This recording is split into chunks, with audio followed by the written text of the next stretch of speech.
Good evening, good morning, good afternoon. I wanted to come on quick to say that somewhere between a couple weeks ago there was court and they want to do AKAs on me, so they have a bunch of different names so they can do a bunch of false charges whenever they feel like it with whatever name they want to.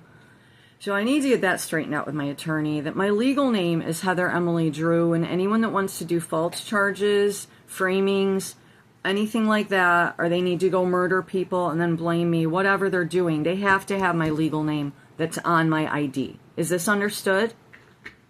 Okay. Second, somewhere between courts the last time, there was an asphyxiating odor outside. We weren't out long in it, but maybe too long. I ended up with a migraine for a week. I'm letting the few people that maybe would like me to live to know what's going on. I'm not playing head games. I'm not just disappearing because I want to, although I'm feeling like me and God need to reconfigure another platform. I like Substack. I think it's kind of more free. I think there's more going on there with intellect. People know what's going on, and it's more like, I think, proactive in the groups that I found. But how are we going to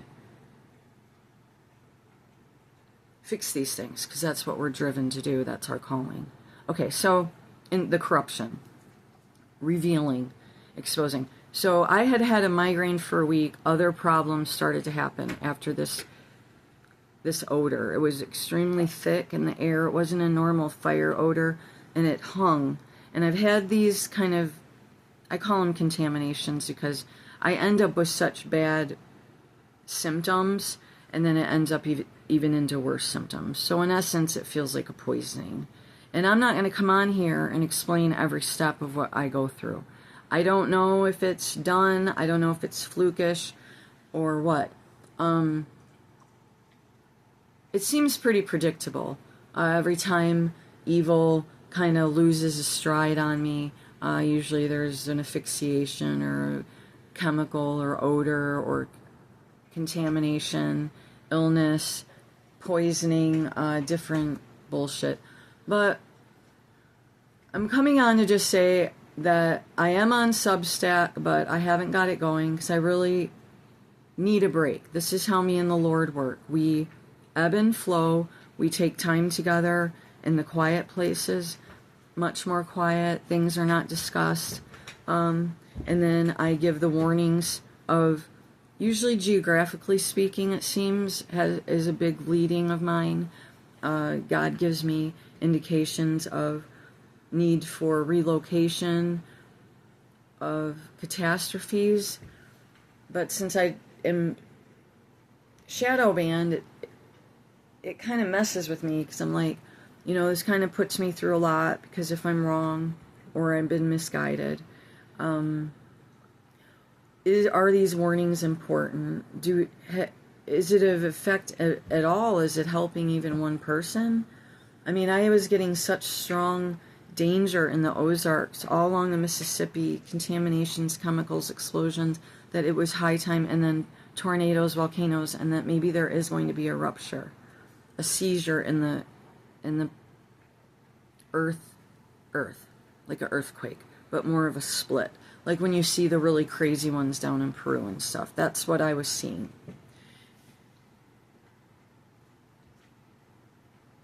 So this was just quick to say, not quick enough, that I'm not playing a head game, and I most likely will come back on and be silly and play songs and praise the Lord as soon as I feel that it's the right time. Or if it looks like it's going on too long, then I might have to force myself out of faith to get out of whatever rut I'm in. But whatever I got, the contamination, the migraines got really alarming. The fact that it was lined up with this odor. And I have like a really strong, like a hound dog nose, but my husband's isn't as strong. And even when he got home after work, he was quite alarmed at what he was smelling. And I was just like, oh God, and then I really didn't want to come in here and like take you on the journey of what the fuck was that again. And it was between the time of it looks like maybe there's a little light and that someone's wants to look into this and investigate all this on me. I hope. Not on me. What's been coming after me, my son, and my husband. And maybe some other people that we loved. And it was to an excess level. And murder, like, let's murder her. Get her out. Can't murder her? Okay, let's go this route. Oh, we can't get her this way? Okay, let's go this route. Let's frame her over here. Oh, we can't get her over here? Okay, contaminate her again. Poison her. Crop dust the house with the little planes that I flip off. Because you guys swoon them over the house. So yeah, I'm going to flip you off. Because I don't know what you're doing. And it's gone on too long. And you guys are all sick as fuck. And so I don't want to come on here and do all this either. So when I feel that I've been refreshed, renewed, on track with the Lord, because I still have some problems going on with processing through the betrayals, is I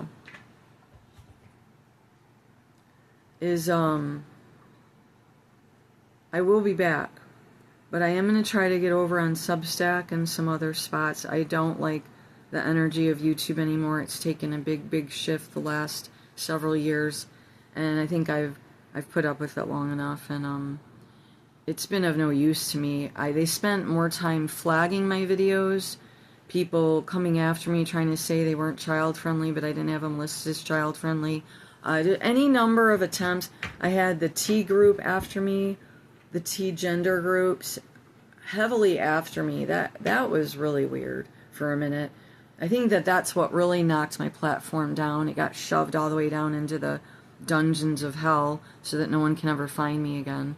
And I think that there's just all those factors. Is that a very promising event? No. So maybe it's just, maybe my calling is in quiet space with the Lord. And I'm going to go back to that and more steadily. And nobody really wanted to listen to anything of serious concern or anything either. And so I got in that loop where the silliness was the only thing people wanted to see.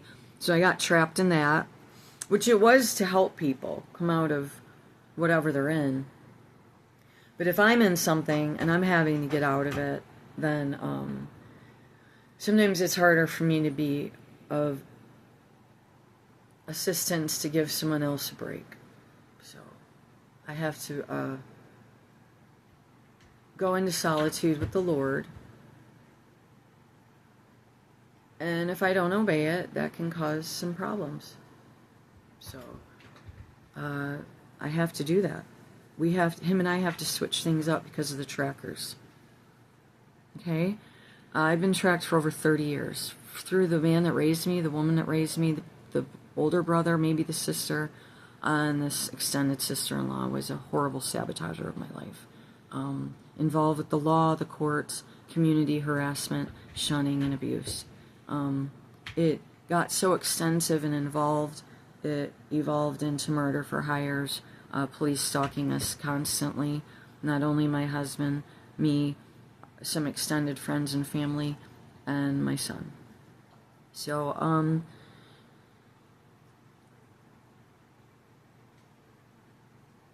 I need to do what I need to do with the Lord, plus I really think it's time to do... No, it's not. I can't discuss that. I can't discuss any of my goals with the Lord or any of the projects that I actually generate with Him for any kind of potential anything. So I can never discuss a lot of that.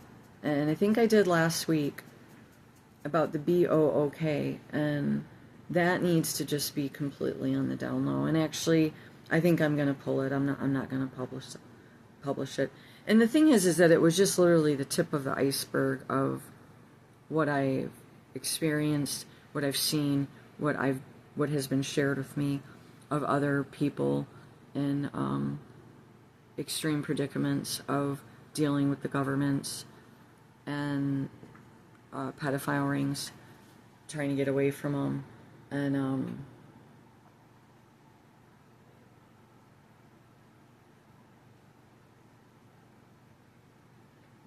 so that's that, okay?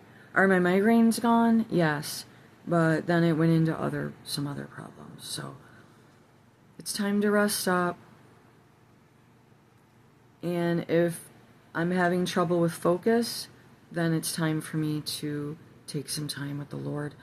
And then I'll be back with probably some, however many weeks or days, probably some pretty exciting messages.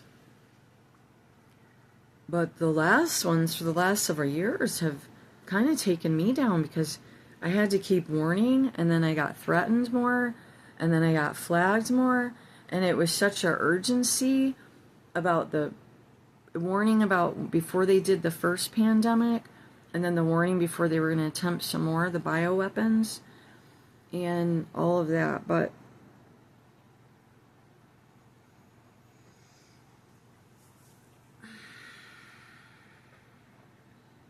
so, have a great... I'm not discussing the holiday. I'm in groups where we were completely betrayed by our mothers and fathers, so I don't discuss these Hallmark holidays. I know it, that really is so bizarre. Why would she be like that? It's such a painful day for many, so much more so than a happy day. So,